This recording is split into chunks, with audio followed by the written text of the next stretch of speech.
Hey everybody, welcome to another episode of the Before School podcast. I'm your host Mark, and today we have an awesome guest, Koa Smith. He's a professional surfer, he's got an awesome YouTube channel, and he holds the record for the longest barrel ride ever. It's absolutely amazing, 30 seconds. But I really wanted to talk to Koa today about his injury. He suffered a traumatic brain injury while he was surfing, really brutal, that almost derailed his entire career, but he managed to heal himself through using psychedelics and other mindful techniques. And I was really curious to know what he did. So without further ado, let's talk to Koa. Koa Smith, what's up, my brother? Thank you so much for having me. Really appreciate it. Yeah, it's an honor to finally meet you. We've been chatting and going back and forth for a while. Yeah, I mean, I've been locked into the after-school program for a long time, so I realized the power of social media one day. I was like, I'm just going to reach out to him and I know there's a human behind that. So yeah, so cool. I mean, you never know, right? Yeah, sometimes you get the auto response and you're like, oh, okay. I mean, you could have easily been an AI bot up until this moment. Maybe I am. Yeah, still not confirmed. So for anybody that doesn't know you, you are an amazing surfer, professional surfer, and you hold like the world record for the longest barrel, right? It's not crazy. Like Guinness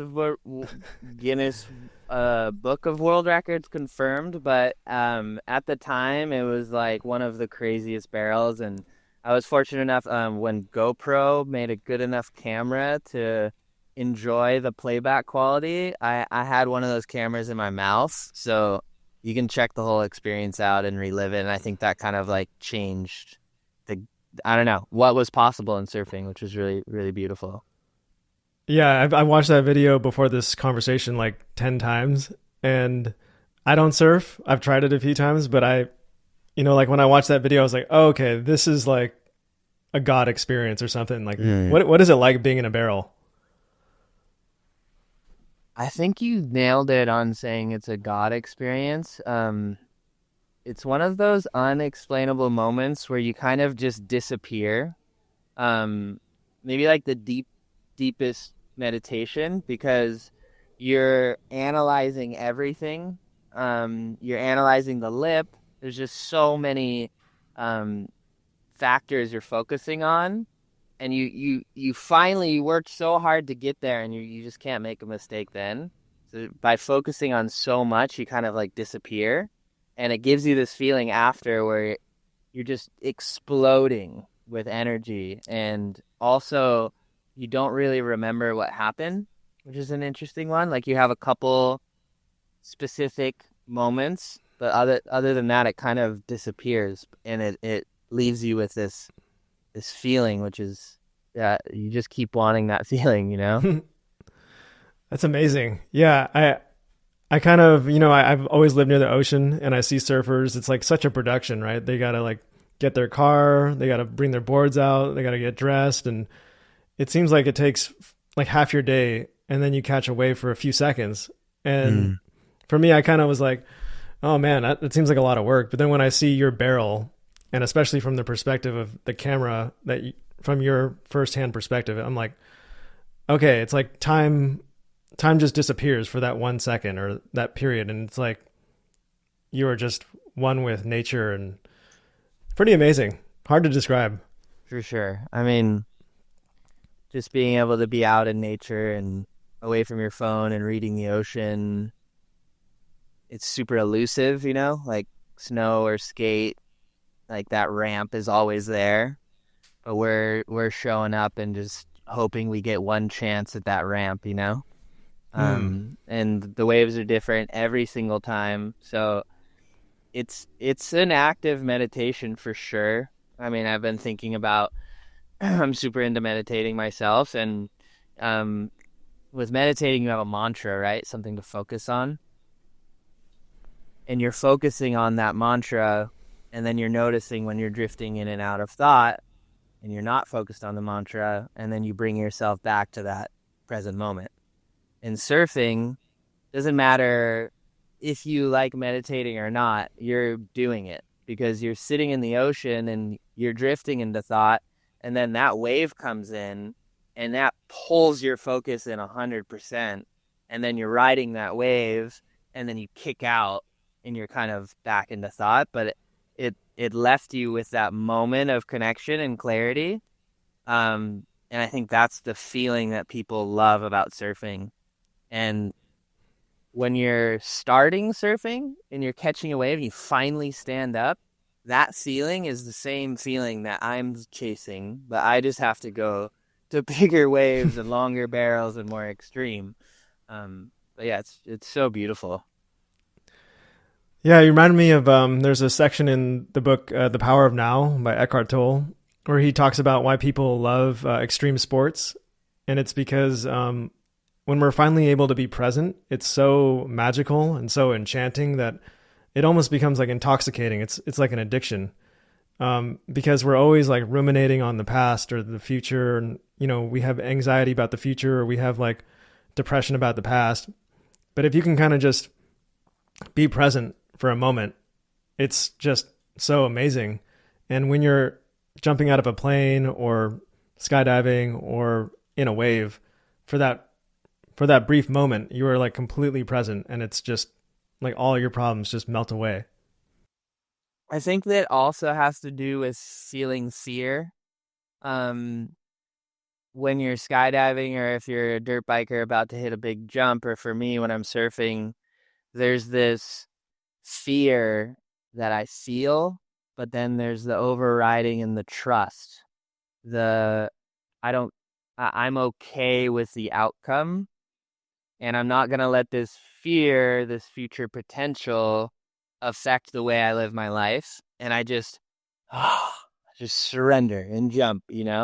And then on the on the other side of that, you learn that nothing happened and you're all good, and you relaxed into that trust even deeper, and then that like builds your just connection with life. And yeah, the whole fear thing's pretty funny. Yeah, that's amazing. And I think that brings us to your story, which I really want to hear. I purposely kept myself ignorant to hearing about your crazy experience where you had this intense injury, and then you have this incredible recovery story. So I haven't heard this story, but I would love to kind of just start from the beginning of how it happened and what the situation was. Yeah, for sure. I think it's interesting from hindsight looking back on it. In the moment, it was the weirdest thing that's ever happened to me. But now looking back on it, it was the most aligning thing, that I was just on the wrong road and it forced me to the right road.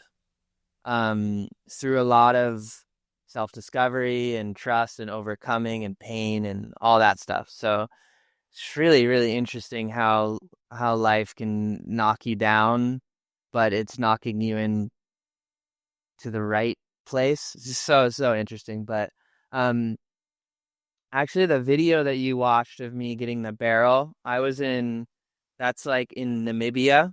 The wave's called Skeleton Bay, and I was there for 3 weeks, just surfing my brains out every single day, 12 hours a day. And I was feeling like really broken, but I was at a time in my life where I feel like I needed to prove my potential and who I am and how good I am. And I mean, surfing, you're building your career constantly, and every time you can get a crazy wave that goes viral or whatever, that like literally makes your value go up so that you can attract more sponsorships. Um, so I flew back to Hawaii, which is a really long flight from South Africa. I was in Hawaii for 2 days, and this new swell formed. As surfers, swell forecasts, we read them like newspapers every day, multiple times a day. We're looking at the storms traveling and forming across the world. And then we know what storm and what direction and what wind certain waves need to like really turn on and show themselves.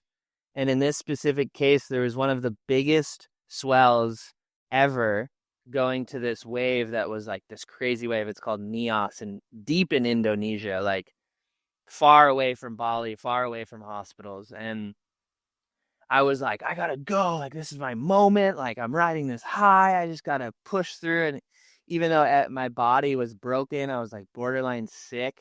And I was just pushing myself. I gotta go. I gotta go. I got there after I don't know, it's like maybe a 40-hour travel or something like that. And then we had I can't really remember, like a 6 or 7 hour, 6 hour drive through the jungle, and we show up to the wave, and the swell's hitting, and like straight like get our boards out of the car, put them together. We're just running straight to the wave, and I'm looking, and I'm like, okay. And this wave is very similar to a wave I grew up surfing, so I kind of felt like I knew it, I was comfortable with it, and but I wasn't really respecting it. Like I wasn't like taking the time to understand the wave, and I just went straight out. And the swell was rising. When swells are rising, there tends to be two swells kind of stacking, and it creates this thing called a double up, which is usually an uprising swell, especially such a big swell. It's when it's the most powerful and raw. And I caught one wave, just warming up. I caught a second wave, like feeling my board. And then I was like, okay, it's time. I paddled over a wave and looked, and there was just this huge set. And I paddled out to it and just didn't even think about it. Turned around and went. I took a late drop. And when I looked up, I realized that it was a complete closeout, which means like there's just no chance of getting out of the barrel. And this is on a very shallow reef. And I looked up and I was just like, oh God, like there's nothing you can do. You have to just kind of jump. And right when I jumped, the wave exploded my board and I flew forward. So instead of like jumping into the water, I actually got airborne. And in the air, I started rotating like this. And then I just remember hitting my head on something really hard. And it's the second concussion I've gotten in 3 years at that time. I got ran over by a jet ski, so I kind of knew what this feeling was. It felt like I got hit and just rattled, like, and then all of a sudden, everything was blue, this beautiful blue, and there was this violin playing, the most peaceful violin ever, and it just felt so good.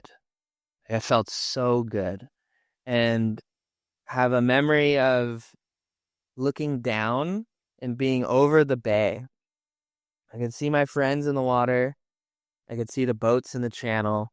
I could see the mountains. And then all of a sudden, I got shook again. And I realized that I like was passing out. I was like, don't pass out, don't pass out. Just really talking to myself. Don't pass out, don't pass out. And I was still underwater, and then I got up, and there was another wave coming, and I was like, oh my God, this is like, don't pass out, don't black out, don't black out. And I went on under the next wave of the set, grabbed my board, paddled to the channel, and as I was paddling to the channel, I was like, I hit my head, like, I don't know, I hit my head on my board. And I looked over, and I saw coral heads scratch. Like I was just bleeding all over my arm. And then I realized I was bleeding all over my back, and I was also bleeding all over my head. So I think what happened was I hit my board, knocked out. Then I hit my head on the reef, and it almost brought me back. It was really interesting. Wow. Yeah. And as I'm paddling, for some reason I said I didn't need help. I don't know why. Surfing this wave, I don't even know how to get in. And I had these moments where I was paddling. I was like, okay, I'm going in. And then I'd kind of come to, I'd be like, wait, what am I doing? Wow, where am I right now? And then I'd be like, oh yeah, I'm in Nias, I'm trying to go in. And then I'd realize that I was paddling out to sea in the wrong direction. And then I'd change my course. Okay, I gotta go that way. And then I'd be paddling, and I'd be like, wow, where am I right now? what am I doing? And then I'd be paddling out to sea again. And that was a moment for me where it could have been really scary. I could have gone down what's happening? I'm losing my mind. Like, I'm gonna die. Like, I could have easily went down that direction, but I caught myself, and I went down it's all good. It's all good. I'm fine. I'm gonna be okay. One moment at a time. And then I would kind of go off in the future, and I would get really scared because I didn't know what was happening. But then I'd bring myself back to one breath, one moment at a time. Where am I going? I'm going in. And then I was like, where's my hotel? I don't know where I'm staying because I just got here. I was like, okay, don't freak out. It'll all work out. I ended up getting to the beach, and I saw a friend, and then this guy from the hotel who owned the hotel was there with a motorbike and brought me to the hotel. So it all worked out like so perfectly. And then so yeah, that was like the event, but what happened over the next year or so was where the real work began. Koa, so you get out of the water and you're like covered in blood, and you don't go to a hospital or anything. You're like, I'm good. Is that what happened? There's no hospital. So the only thing I could do is fly to Bali, but all the flights were booked for the next 3 days. Wow. So I really had to downshift into I'm okay. Everything's all good. And like I said, I had previous concussion experience. So I recognize that world of just everything's a little trippy. It's like doing psychedelics for the first time, and everything is just trippy. And so I had experience, and I felt confident enough that I was going to be okay. Wow. I mean, that's pretty terrifying. So then you kind of think you're okay, but then over the next year, what happens? Yeah, so I ended up going back to Bali, getting a flight there, and then instead of flying back to America, which would have been hard on my head, I rented a little villa up in Ubud, and I just went power healing mode for almost 2 weeks. I was just sleeping and eating really good food, and I actually started feeling really good. I was like, "Whoa, I'm good. Like, I'm healed. This is epic." And I actually had a surf contest coming up at the U.S. Open of Surfing in Huntington Beach. Real hectic environment. So many people you haven't seen in a while, noises, just so crazy. And I ended up surfing my heat and doing I didn't make my heat, thank God.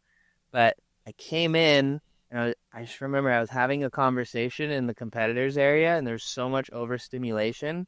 All of a sudden, something in my head just snapped. And noises were so gnarly. Light was so gnarly. I couldn't develop words. I couldn't get words out of my mind. I was just like in this crazy state. And from then on, I had to be inside laying down with headphones on. And anytime I left, I had to have like a hat, glasses, headphones. I started listening to Mozart, and that was like the one thing that really helped me, helped my brain feel mellow. But then if there was a loud noise, it would trigger this crazy headache, and I'd have to just kind of buckle down. And that lasted a long time. Maybe I got better, and then I'd get worse, and I'd get better, and then I'd overdo it, and I'd get worse. Until about a year in, it ended up forming into a deep depression, which was really interesting. I was just completely numb, and I couldn't feel happiness. I couldn't even feel sadness. It was just this weird numbness where I couldn't feel anything. And at the time, This is when Paul Stamets dropped Fantastic Fungi. Have you seen that? I have, yeah. And It's great. In Fantastic Fungi, he talks about his case of solving his stuttering through a high dose of psilocybin. And that like intersected perfectly because the day before I went to a therapist because I started having these, I called them slippery thoughts, where like I'd have one thought and that thought would return and play over and over in my head and go faster and faster and faster and faster and faster until my head would start like burning. And I'd have to Wow. call someone, or I'd have to go jump in the ocean or an ice bath, or walk in nature. But sometimes those thoughts were gnarly, like suicide, where they're just like going, yeah, you should do it. Yeah, you could do it right now. That would solve everything. Da, da, da, da, da, do it. Ah! And I was, Wow. oh my gosh. So I went to a therapist. They prescribed me antidepressants. And I had a moment where I was just like, this is not me. Like, I believe that I can heal myself. And this isn't the way. This is like,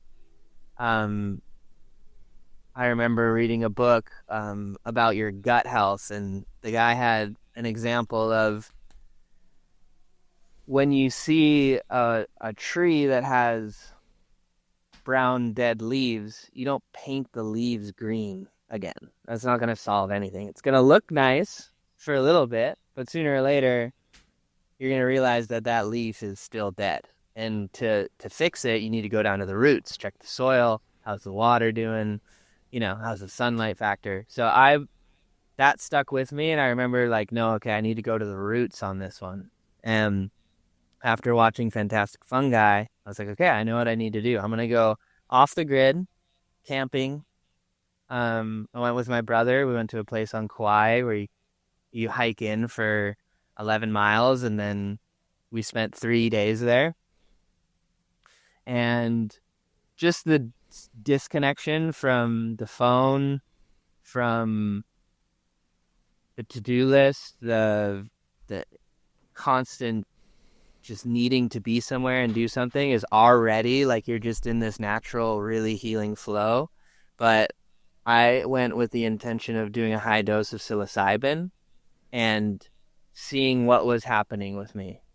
I think a big factor was I was looking outside of myself to figure out if I was okay or not. Am I okay? Hey, am I okay? Doctor, tell me, am I okay? And most people are saying, you're not okay. If you hit your head again, you could become a vegetable. You'll never surf again. So be really careful, So I was in the perfect environment, right next to this river. Me and my brother, we were naked in the sun, just like no one around. And we took, I think, 3 grams of psilocybin, maybe a little bit more. And this is the first time I had done it with intention. Like, what's going on? And I took it, and as it started onsetting, I was like breathing and just welcoming it in and just like, welcome, like come into my body. Like I am open to receiving, just like Wim Hofing and trying to just do as extreme as possible. And I just had this profound moment where all of a sudden my eyes were closed. All of a sudden I was in this Egypt setting, and I was up almost like on this temple pyramid type of vibe. And there was a bench, and these 2 very tall light beings said, sit down. I was like, whoa, okay. And they continued to tell me in a pretty like stern voice, you're a good person. You know who you are. You know why you're here. You know what to do. Just trust yourself. Use your tools. You're a good person, Koa. And while this is happening, I'm seeing my life. I'm seeing me as a 5-year-old playing in the ocean and just like having so much fun and just so pure and loving. And you're here for a good reason. You like just reaffirming and reminding me who I was, and they were yet like yelling, and it got so intense, and all of a sudden my heart exploded. It just went boom and went throughout my whole body. And from then on, I could feel again. I had I my depression was gone completely. And I reconnected with my true self, my child in me. And I never experienced depression again. And I was left with this this list of tools. Listen to yourself. Do your practices, meditate, do breath work, eat good, don't smoke weed, don't drink coffee. Like, do all the things you know, but just do them. And another big one was don't do anything that you don't want to do. If you feel like you're obligated to go to this barbecue, but it's going to stress you out, and then you're going to end up drinking a beer, and then you're going to get to sleep at 11 instead of 9, that's going to fuck your whole trajectory off. So it was crazy. And then I listened to that, and I did this morning routine, and I started listening to myself. And then I was surfing Pipeline within a month later. I was just happy and healed, and yeah, it was profound. Wow, that's incredible. I have so many questions. Did you get like an official diagnosis on what had happened to you? Like, did you get an official answer? Like, were you unconscious for like 2 minutes underwater, or did you ever Um, find that out? I think I was probably only unconscious for seconds because That's good. I wasn't under for 2 waves. So it could have been a split second. It could have been 5 to 10 seconds. But yeah, it's hard to tell. And the only diagnosis you ever got was just that you're depressed.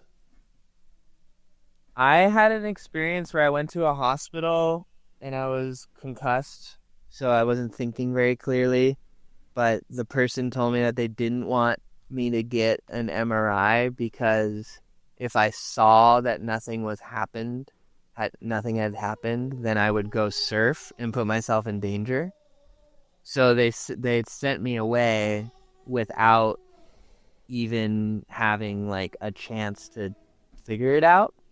Um, so this whole time I was going through that, and then at one point I was like, "Do I have a brain tumor or something?" Because everyone's telling me I'm fine, and I'm not fine. What's going on? At that point, I went to a doctor and got an MRI, and he couldn't see anything in there. But I feel like technology has gotten so much better nowadays with um the different brain scans you can do and the different um like the different MERT technologies and balancing your brain waves. There's a lot more that has gone into it now. Because this is in 2018 or so. So this was yeah, a while ago. Wow. So do you look back at this experience as like there was a version of you before then, and then there's a different, almost like a completely different person now? Absolutely. And I think that set me on a trajectory of, first of all, how good can you feel with these if you are listening to yourself, and if you are on these routines and exploring meditation deeply. And also I was like so blown away by the plant medicine experience that I was like, maybe that's my calling. Maybe I'm supposed to be a shaman, or maybe I'm supposed to experience these other plant medicines. And then I ended up taking kind of cool different routes, two cool different routes at the same time. I did ayahuasca, and then I started going to Joe Dispenza advanced retreats, his 7-day retreats, kind of like at similar times. Um, and those two things I feel like were the catalyst for me waking up and getting a glimpse of what's actually happening, what I've seen, and being able to get there from plant medicine, but also just from placing your attention and going through meditation. Um, it's so wild, so wild.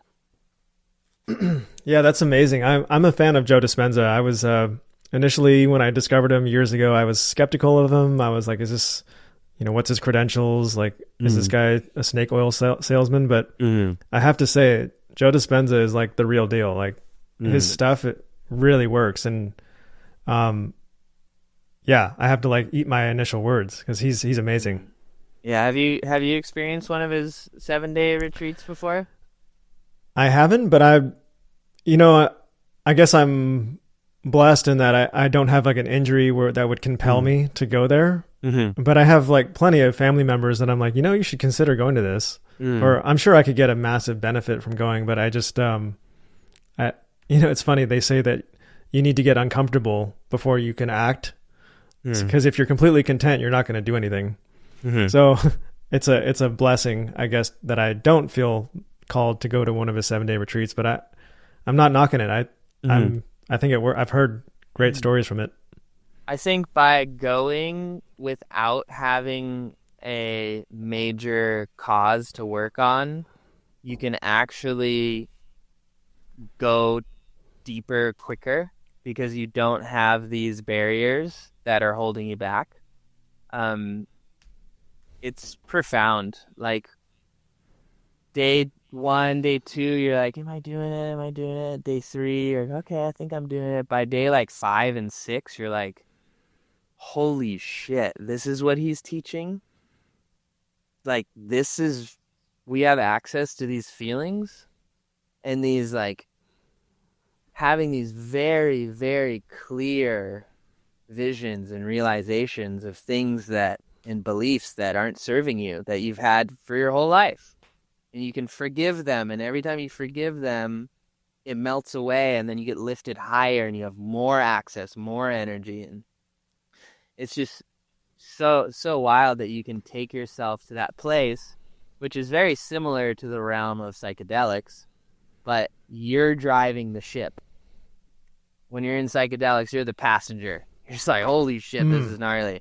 But when you're meditating, you're driving the ship, and if at any time it gets weird or whatever, you can just get out of it, and then you're like, fuck, why did I do that?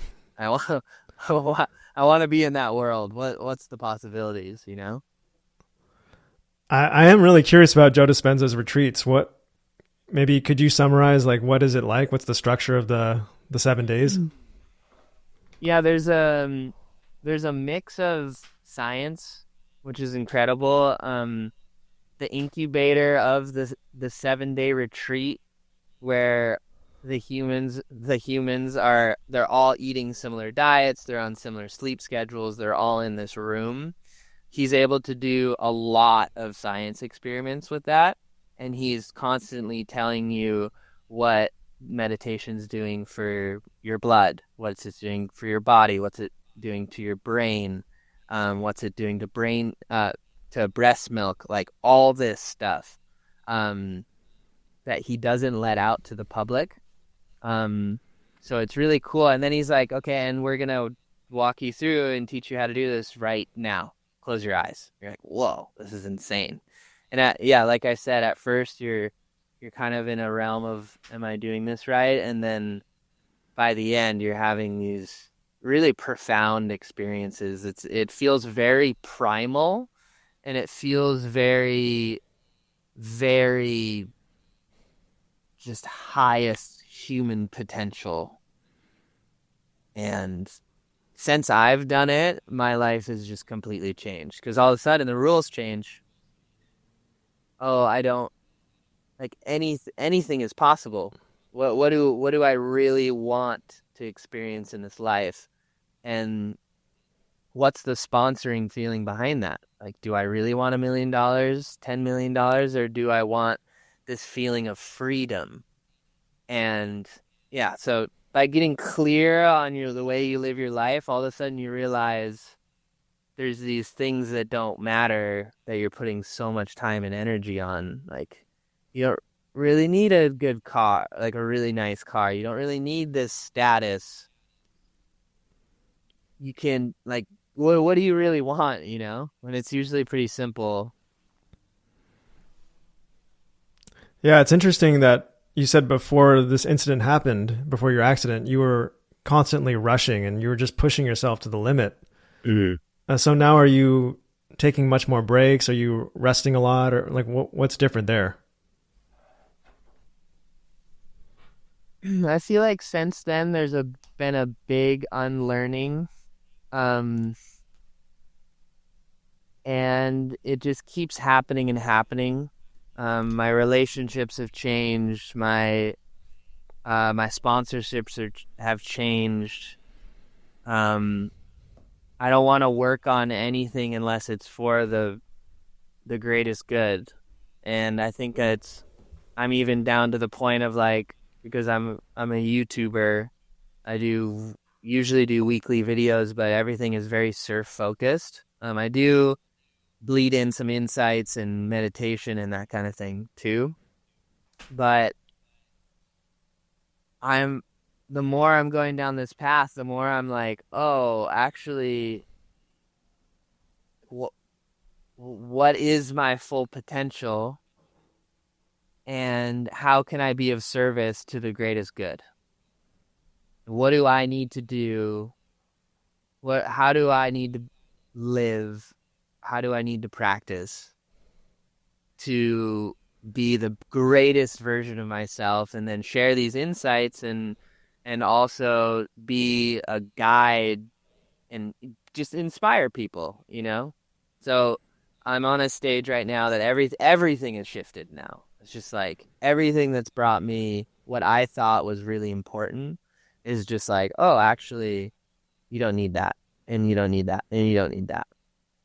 So it's pretty interesting. That's beautiful. That's amazing. I was just watching a few of your videos before our conversation, and you were able to capture such a deep sense of nature and connection to nature in some of your videos. And, it made me feel like, God, what am I doing? Just like looking at these screens and in these cars around concrete and glass. I felt called to think, oh, maybe I should just throw it all away and just disappear on some beach and just, really connect with nature. Like, I think that's what humanity is missing. We've severed our connection with spirit. And, when I see these videos of you in nature, or when I myself go in nature, it's like, wow, it's all right here. It's all your obsessive thoughts melt away. And it's like, I really don't need much to be extremely content, 100%. And I feel like we've lost the balance of life and how fruitful and abundant and just powerful and sacred it can be. I mean, I think that's one really beautiful thing about psychedelics is it shows you how precious and sacred life is, and we're a part of it. We are it. There's no separation from it. It's all happening.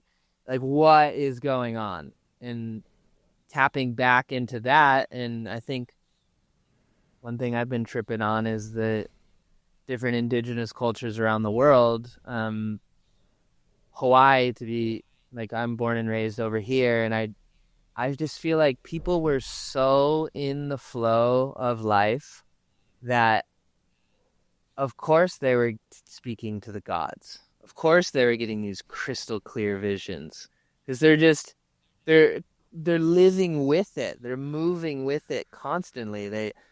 They get a vision or a feeling, and they follow that, and they speak it, and I can't speak for them, but I imagine that they were closer to human potential than we are right now. Yeah, man. Hawaii is so awesome. I was just there last week, and I was swimming around with some turtles, and I was just like, I want to just do this forever. I kind of don't even want to go back home, and just, I want to like hold on to this moment of just swimming with this turtle forever. It's just, You Magical. you can, but I mean, I feel like the work that you're doing is so important because you're planting these subliminal seeds in people's minds in a way that's understandable through your art, and it's creating a deep remembering within people. So that's like so important. But you can do that in Wow. Hawaii too. Thanks, man. I really appreciate that. Yeah, I never really thought of it as like subliminal because I'm a student of whatever I'm animating at the time. Like it's just what I'm interested in. And that's how I learn the thing is if I draw it and create a video out of it, I'm not going to forget it. Hmm. Because like That's so much of amazing. the information that I get just kind of goes right through my brain. Hmm. And if I discover something, I'm like, wait, I really want to know this. That's when I make a video about it. And I pretty much have almost all my videos memorized by heart. And it's For amazing sure. how we've kind of like your memory is like a muscle. Mm. And in our modern culture, that muscle is so atrophied that Mm. we when something cool happens, our first instinct is like to whip out our phone and film it Mm. because we can't, our memory is just not good enough to like capture a moment frozen in time anymore. And so occasionally with my wife, we'll do something awesome and I'll say, wait, let's just remember this. Mm. Let's Mm. just remember this moment. And For we did that sure. a few times in Hawaii. But yeah, it mostly stems from we've severed our connection with spirit. And I think Mm. that's kind of I get that from your content and from what you're doing. Mm. Thank you. Yeah, and I remember, I think it was a podcast you did with Paul Check where you were talking about each video you're doing is an arm of like a bigger body that you're putting together. What is the bigger picture that you want the world to connect to? That's a great question. And I feel like there's this never ending process of being humbled. It's like you figure something out and then you get knocked down again and you get humbled and you got to like revisit it. And right now I'm seeing the entire universe and my thoughts and emotions as like a giant fractal.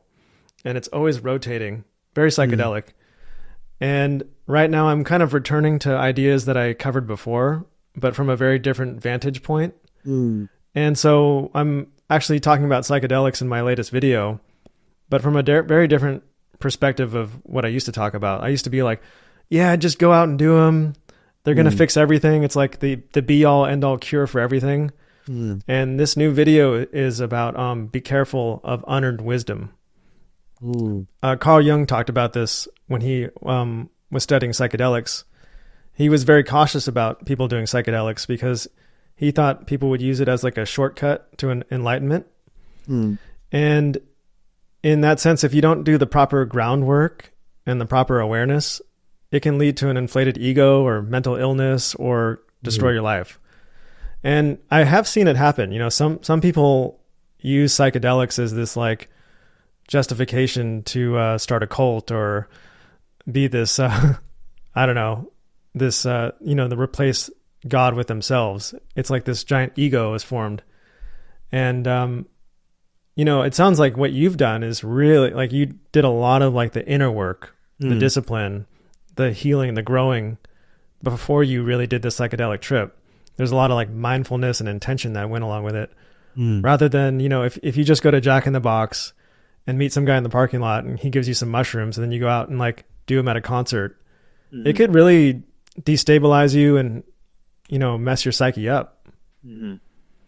It gives you a lot of information, a lot of information. I feel like sometimes you're just trying to hold on to one or two of them, and you're just getting millions and millions of downloads, and it can be gnarly coming back with all that. You're like, what do I even do with this? What do I do with it? And I can't, no one was there with me to be able to like, oh, this happened. That's what this means.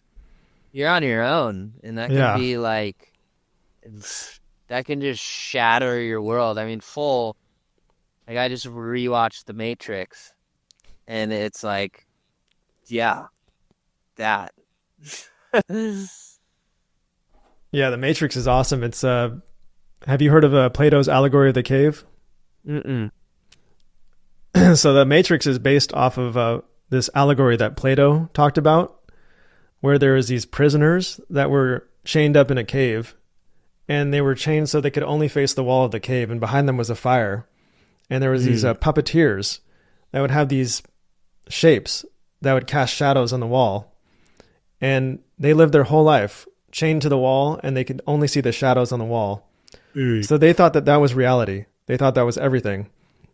And then Plato talks about one day, one of the prisoners is unchained and he's brought out into the real world.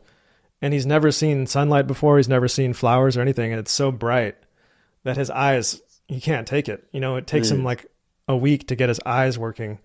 But once he finally adjusts, he's like, oh my God, this is incredible. This is beautiful. I have to tell everybody in the cave about this. So they bring him back to the cave, and his eyes don't work like they used to, and he can't even see the shadows on the wall. And he tries to tell the other prisoners about what he just saw, and they laugh at him. They're like, look at you, you just went out there and you can't even see the shadows on the wall anymore. You're inadequate, you know. And it's this really interesting story, but that's kind of what the Matrix is based on. Wow. Pretty interesting. Yeah, I see a lot of that in your art too. I love that allegory. I love the Matrix too. Yeah, it's just wild. And I think you're nailing it by saying we're just disconnected from spirit. But I think by doing the work and just exploring yourself, you're unlocking your potential and your purpose. And essentially it feels like that inner voice just gets louder the more you listen to it. And it leads you on a very, very interesting adventure. And I think that if we could just realize as humans that we are unlimited and we create our own limits through our life and all of our experiences, we have this like shell that we've built. If we can realize that we are all of it, then we don't have to be so hard on ourselves. We don't have to be so limiting on ourselves. And I had this wild experience with ayahuasca where I had like this full connection where I was totally connected with Great Spirit and like communicating with it. But it was communicating with me through every noise and movement that was happening around me. Someone would just say something and that perfectly correlated to what the question I was asking. And I had this one moment of it. There's like so many moments, and I'm still piecing it all together, but where I'd watch myself go down these different life paths of like doing what I really wanted to do, or doing what other people, or what I would do with fear of people's opinions. And it would take me down this, and I'd get like really focused on this life, and then I'd pass away, I'd die. And then I'd go down this different life path of doing everything that I wanted to do and like following my heart, and then you die. And all of a sudden I had this realization of like, it doesn't matter. It doesn't matter, but it really, really does. Like, it doesn't matter, so why not do it the best you can do it? Why not go all in on what you really want to experience in your life? Because at some point, we're all going to pass and go back to the truth. And since I saw that, that's been a big, like, okay, okay, Koa. Why are we doing this? Like, why are we stressing about this thing? Why do we need to do this? Like, I don't need to do anything. And I only want to do what I feel like I should be doing. And it's just, yeah, it's an interesting one. Wow, that's beautiful. You reminded me of a story that Alan Watts tells, where he said, let's suppose you could dream whatever you want to dream every night. You're in total control of your dream. So on night one, you're a king and You're in control of everything. Every guess you do is correct. But then after having that same dream for like, I don't know, a few years, you eventually want some surprises to happen. You know, you're living out this entire lifetime in your dream, 75 years every night. So, you know, you do that for maybe 100 nights in a row. And then you're like, well, you know what? Tonight, I don't want every guess to be correct. Let's have a surprise. Let's have a surprise on this dream. And then eventually you're like, that was cool. Let's have more surprises. And eventually you're going to want more and more surprises to the point where you get to the life that you're living now. Yes. That's what he says. So you don't want control. That's what his point was. And so like, if you could have your dream life, it would actually just be the life you're living now. You know, you are living in heaven on earth.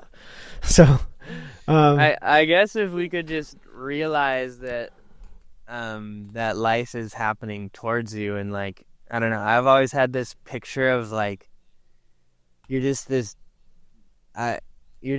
duck in a river, and like the river is just going, you know, and like you can swim against it, and you can try to like account for all the water around you and the rocks and what might be happening ahead, and you hear that there's a waterfall or there's not a waterfall, you don't know.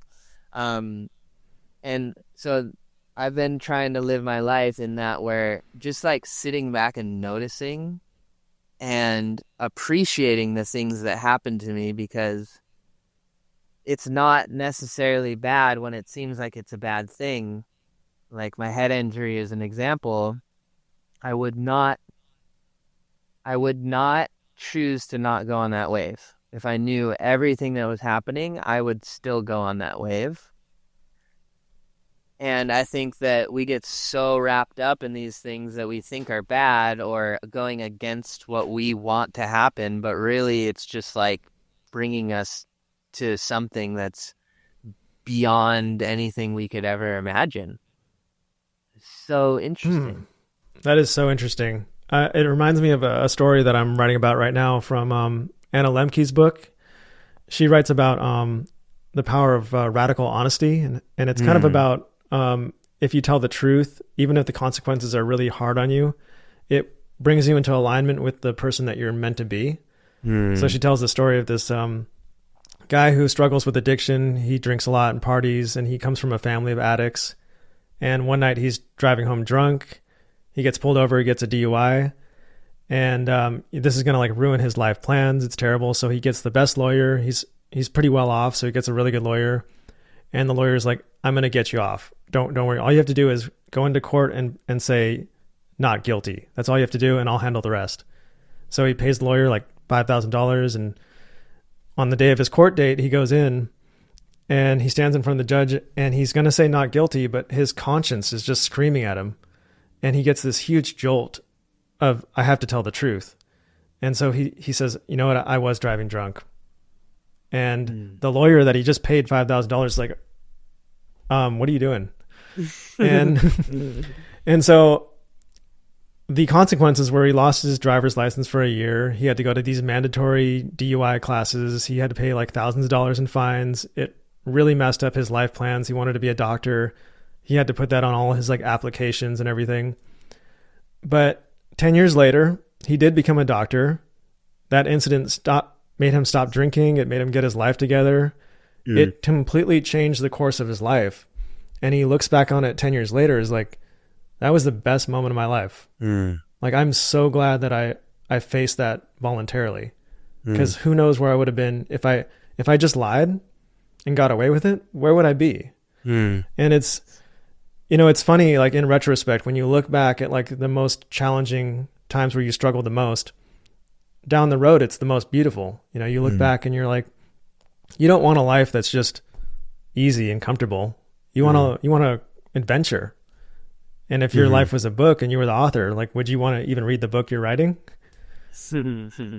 So yeah, anyway, if only when those moments happen, we can sit back and be like, this is interesting. I'm excited to see what happens from all this. I feel like then we'd live our life with a lot less stress and survival, and essentially we'd be free. I mean, obviously there's a lot to that, but... So what are you working on now? Um, I have a couple cool projects going on right now. We're I'm kind of I have a group of friends that is all like on this program, and when we're hanging out, we're able to just like go deep and share what's working for us, what types of tools are we doing, what meditations are we doing, what journal prompts, and I'm realizing that. And it was funny. I was talking to my friend, and I was like, I just want to build a spaceship to many. He's like, "What'd you just say?" I was like, "Spaceship to many." So we're calling it Spaceship to Many, and right now it's just like a landing page, spaceshiptomany.com. But we want to just create like this community of like-minded individuals, and it's like it's your guide to waking up. Like if you're interested, if you're going through some stuff and you resonate with it a little bit, then you can go here and get all the information you need to help you along this path. And the more I dive into that, the more of a bigger and wild idea it is. So it's just trying to like shape it into what it is. But so I'm super excited about that. That feels bigger purpose to me. That's awesome. Yeah, I'll It definitely sounds like keep you posted. something. It's kind of like if you build it, they will come. Yeah, Like for sure. this is one of those ideas. Like if you talk about it too much, it can kind of get Mm. lost in the weeds. Or I find that if you have a really amazing idea, you got to like kind of hold it close to your vest, because if you once you start to talk about it too much, it gets lost, it gets misunderstood, and you almost have to, like Marcus Aurelius talked about it. He was like, when you have a dream, you gotta whisper about it, because if you say more than a whisper, it'll vanish. And so, some people are like, this sounds like a cult, man, or this sounds like, are you just going to take advantage of people and take their money? Or, no, man, it's like this beautiful vision. Like, but we're living in this time of there have been so many grifters and charlatans, and now they're all getting exposed. It's interesting. We're living in the time where everybody that's kind of fake is getting exposed. But it's sad because a lot of people have naturally become very cynical as a response to that. If every video you see is AI, if you're smart, you'll be like, okay, it's all fake. I'm just going to be cynical about everything. But, if you create something beautiful, the right people are going to show up. For sure. And I Yeah. think if it is like we were talking about truth, if it is a deep truth, then there's some energetic aliveness to it that you can resonate with and you can remember. And I feel like that is going to be really important as we go down the next years, where we don't know what's fake and what's not. And I think there's going to be a lot of radical development, obviously, in technology, but I think that there's going to be this rehumanizing of the humans as well, like remembering we're human and remembering that we eat from the land and we eat real stuff and we're in the sun and we're working hard. And I think that there's going to be a radical shift in that direction too. Like, so yeah. And Yeah, I totally agree. yeah, It's like going to be interesting. there's an equal and opposite reaction to everything. So while there's this very like synthetic movement happening with AI, and like people want to put brain chips in their head and so they can have telepathy or whatever. Well, we can also have this organic movement where we can have telepathy without all that technology. Like we can do all these things without technology, or we at once had those abilities, but we've kind of lost them because we become so severed from our spirits. 100%. Yeah. And I think for me, my goal is just to be my best version of myself and do the work, meditate hard, train hard, eat really good, follow my heart, speak my truth, and just see where does that take you. And then you don't need to say anything. Like, people can feel it, people can see it. So it's an interesting path. The meditating trips me out. Like, I've been on I try to meditate 1 hour every morning, and I do a follow along Joe Dispenza meditation. If I miss a meditation or a couple days in a row, I just notice there's this different magnetism on my life. Like, you end up stubbing your toe. You end up like having that weird conversation. The business deal didn't go through. Like, all of a sudden there's these hard conversations. You don't feel that good. Like, you get sick. You like are lower your vibration, and all of a sudden you're stubbing your toe on everything. And then when I'm on a consistent meditating program, I'm just I just don't experience that reality. I'm gifted with opportunities, and I perfectly run into someone and have this conversation that I needed to hear, and I'm in this like I don't know what's happening, but it's it's beautiful. It's so beautiful, and the stuff that happens just blows my mind and makes me look up at the sky and just say thank you. Like, thank you for allowing me to be a part of this dance, you know? And I think that's what people are really missing, is like the being real grateful to be alive and have an opportunity every day to be the person who they want to be and to do what they want to do, face their fears, and just like trip out on life, you know? Okay, I have an interesting question for you. So what do you say to somebody that's like, oh, well, that's easy for you to say. You're this like good looking professional surfer. You've got it all. You're in Hawaii. Like, yeah, that's easy for you to say. But I'm, tell that to somebody in Gaza, or tell that to somebody that has no legs, like, what would be your response to that? Yeah, that's definitely a tough one for sure. I do believe that we all have our paths, and we're all on our journey, and we're here to experience what we're here to experience. And although you are in that body and I am in this body, we still have a job to do here. We still have a purpose, and it's our job to get through that purpose. I mean, you see people that don't have legs that ended their life. And then you see people that don't have legs that develop a new way they can sit on a snowboard, and they're doing backflips down the mountain. So I think it's a choice of how do you look at this situation? How do you feel about this situation?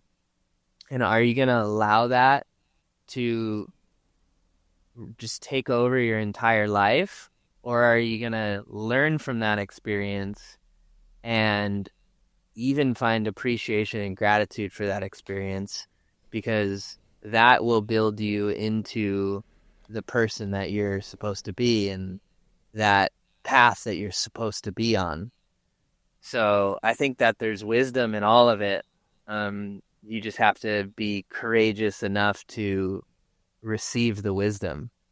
But I feel like I'm still navigating that for sure, because I get that a lot of like, yeah, you live in Hawaii, easy for you. You're a professional surfer. Wow, tough life. But I think that I've had my hardships, and I've learned from that, and that's brought me to where I am. Surfing big waves is like a great example of that. Like, you're facing your fears every single session. You could die. And that's not super easy to do either, you know? Yeah. Was there a moment where you considered giving up surfing after your accident? Yeah, I thought that's probably part of the depression, was I thought I'd never be able to surf again. A lot of people told me that, and I believed them. And that was a really hard bullet to bite, because it was, at the time, the way that I felt happiness. And if I was surfing good, I felt like I was doing good. I was pretty reliant on surfing as defining who I was as a human. So I think that was a big one. Like, how can I how can I find that in other aspects? And then eventually it's just like, how can I just feel it within me and know it within me, know who I am, know what I'm capable of, and I don't need anything outside of me to tell me or give me that validation, you know? And what was it like getting back out in the ocean and surfing again for the first time? Like, what was going through your mind when you like, I'm going to do this again, or Mm. what? Yeah. At first it was, very, very gentle, just like not even getting my hair wet, just like surfing small waves. But the appreciation for it was beyond just feeling the water on my skin, paddling, catching a wave, going down it, and just like going quick. It's just like, oh my God, I'm never gonna stop surfing. I don't care what happens to me. But there was one moment where I ended up going off the pipeline, which was scary because it was like, okay, this is like, you could hit your head. Like people, it's the most dangerous wave in the world. People die. We resuscitate like a couple people a year out there.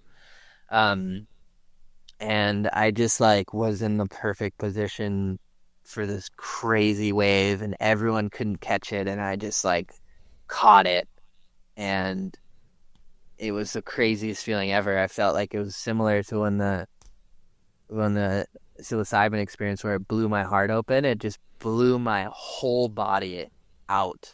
Like I was so charged with energy that was maybe like the final healing, you know? It was just like so insane.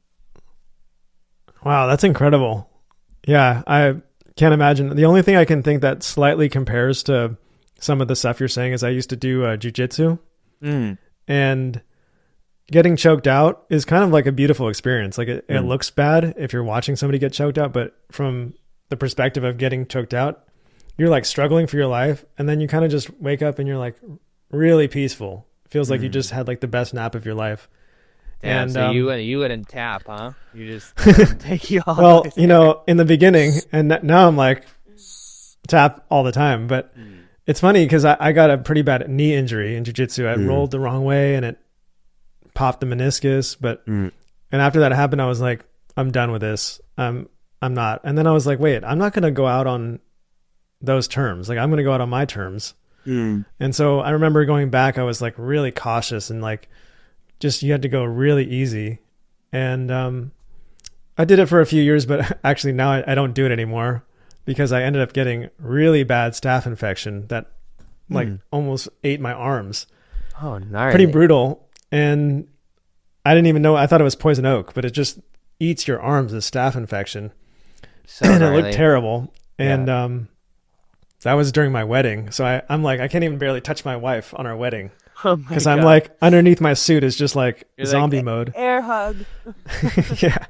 And then I go back to jujitsu after it goes away, and then I get it again. And then I have to take antibiotics again, finally take a big break, come back, and then I get it again. So Oh shit. now I'm like, all right, clearly I'm very susceptible to getting it right now. So I've had to stop for the last, it's almost been a year since I've done it. But that's, I've come to peace. I'm like, you know what, maybe the universe is saying, you don't have to force this right now. Just, when one door closes, another one opens, like go play more soccer or go lift weights or go hike more or something. Yeah, just explore another Yeah, zone, and then I'm sure it'll come back when it's ready. absolutely. So, yeah, are people that knew you before the accident, are they like, who is this guy now? Like, are they?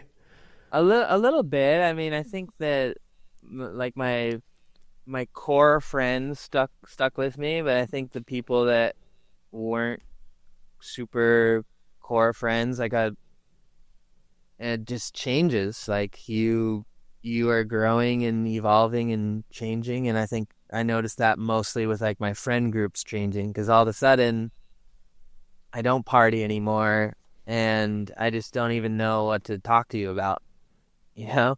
Um, but also has allowed me that I fell into like a new friend group that I feel like I've known my entire life. So with that, like decoupling came an opportunity of more alignment, and now I'm just like, oh my God, this is so cool. I didn't even know this existed.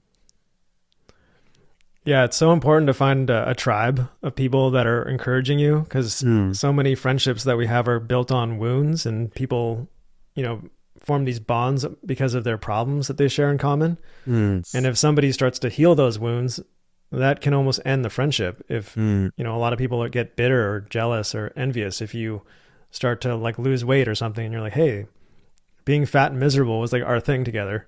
And now Yeah. you're going off and being healthy.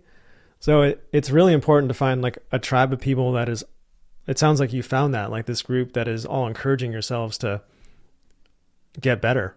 Yeah. I mean, yeah, I think that it is interesting how doing a lot of self-work can be a lonely path because maybe just people can't even relate to you on that deep level.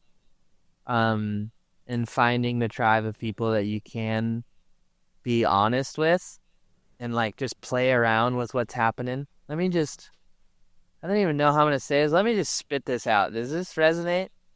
And if you're not surrounded by people that can understand you, if they're going to judge you for it and, I mean, constantly complain, I don't know. I just feel like, yeah, it's so helpful to find your tribe. And you got to know, even if you don't have it, that they're out there. And by being more authentic, even, and being more honest, that might get you there quicker. That will get you there quicker.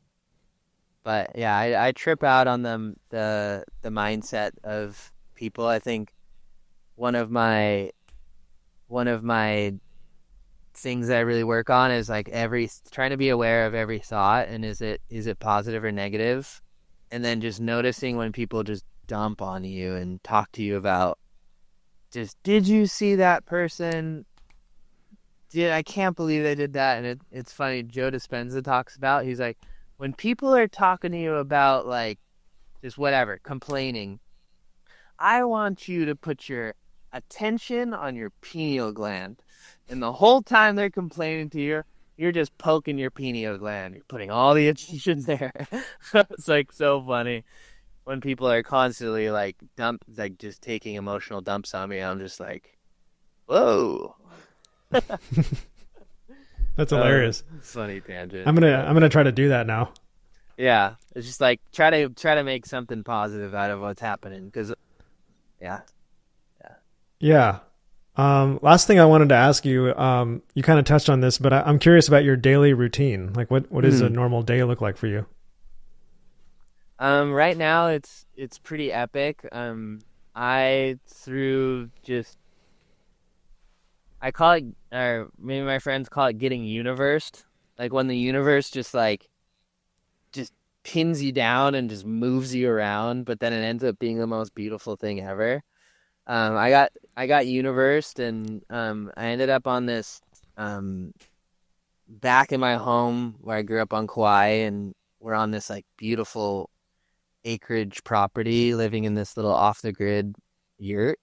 And it has fruit trees beyond, like mangoes and avocados and grapefruits and oranges, um and I've never lived in a place where there's no one around and you can like do whatever you want. Like you don't need to wear clothes if you don't want. You can just whatever. So I've only been there for a week, but the routine's been so insane. And one of my intentions with this time here is to kind of, like I said, just explore my full potential.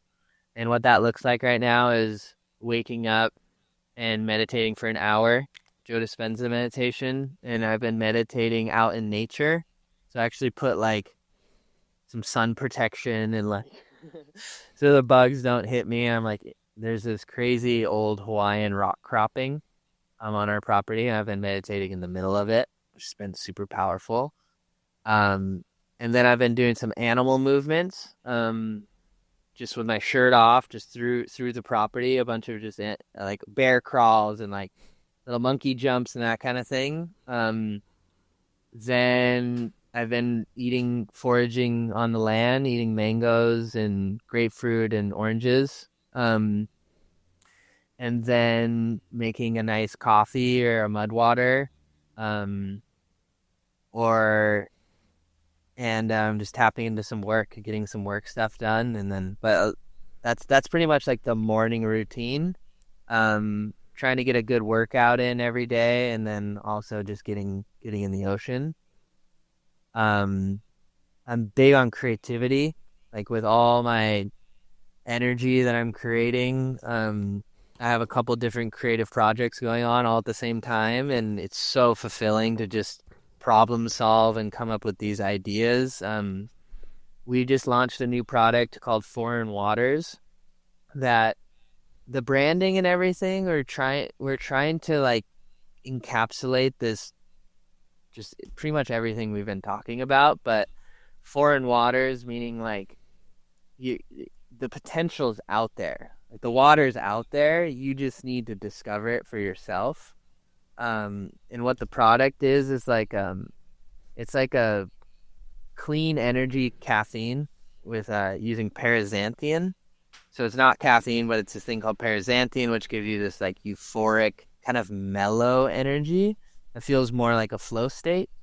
And then it's combined with hydration. So it's giving you that hydration, a little bit of energy, and then it has a little bit of apple cider vinegar in there as well to like help with the gut and stuff. So it's been fun like working on the branding and now marketing it and just trying to get it in people's hands, because I mean there's obviously that overstimulation with the world. Like people are just over caffeinated and all, and not eating well, and then they're numb, so they're not following their inner voice, and they're just being misled and stressed, and they're just not in this ideal balanced environment where they can even hear what they really actually want to do. So I feel like with these different little products of, instead of drinking an energy drink, maybe try this and see if you notice that you actually have access to more energy because it's coming from within you, instead of just like, I don't even know what to do with it. Yeah, so different creative projects like that. I'm also really into art, painting, and trying to get these little these visions and whispers onto a digestible canvas. I feel like that's a cool way to tell a story, because people, you don't need to say anything, just look at it. It's an awesome lifestyle. Yeah. Yeah. I'm going to be like daydreaming about that all day after this. Do you have any like guilty pleasures, or, you know, do you just watch like reality TV at the end of the day, or eat a giant cookie, or? I noticed that I don't feel as good when I do that stuff. So I really weigh that out. Like, how good am I feeling? But I'll just smash a pizza, or like my partner loves ice cream. So depending on how good I'm feeling, I'll do that, knowing that there is going to be a little dip. You know, I'm not going to feel as good. But to me, I just love feeling my best. I think that's my guide. Yeah, I do something. I noticed that I start off the day with my highest willpower when I first wake up. So I always try to do like the hardest things first, and then it's like progressively. Chores, or like. Well, I try the to. Hardest thing for you. Well, I probably try to hit the gym first thing in the morning, usually around like 5 a.m. And then now I get home, probably 6:30. Baby wakes up. I'll hang out with the baby for the first few hours of the day, which is awesome. You know, you just hit a workout, you feel good, you watch the sunrise with baby, and then start to get into some work. And I try to like listen to very productive like lectures, scientific podcasts or things in the morning. But progressively my willpower gets lower and lower throughout the day. And by the end of the day, I'm listening to like political nonsense or like stand-up comedy. And then by the evening, I'm eating try to eat healthy, but definitely like I'm watching like some probably some garbage reality TV by the end of the night. Mm. But as long as I start the day really good, I can like allow myself a little bit of like wiggle room by the end of the day. Amazing. But sounds like a good balance right there. Things are going well. Yeah, I can't complain. So Koa, man, this has been an awesome conversation. I really appreciate you taking the time, and I'm definitely inspired by this vision you have. Thank you. I really appreciate it. And I mean, just all the work that you're doing for people to better understand and digest bigger picture things and just questioning things is so amazing. So thank you for the courage in building your platform and then creating the opportunity for other people to share with your fans and followers. And I'm really honored. Thanks, man. I see you're inspiring a lot of people. I was just reading your comments too, by the way. And your amazing videos in nature, just they capture a vibe so well. I've already talked about this, but you didn't have to like resort to having like showing girls' butts in it or anything like that, like these other Hawaiian videos I've seen. And it was just so pure and beautiful. Like the shots were amazing. I just showed my wife and she was like, God, that's the most beautiful nature shot I've ever seen. And so, yeah, I think you're really inspiring a lot of people, and it's encouraging because you have all these people looking up to you, but you're going this very beautiful spiritual route. And I think that's going to cause a big movement. Thank you. Yeah, it's really interesting, the layers that keep unfolding. So I'm just a duck in a river, like I said. well, hopefully our ducks cross paths at some point. 100%. They will. Yeah, I'm looking forward to meeting you in person. 100%. Thank you so much, Mark.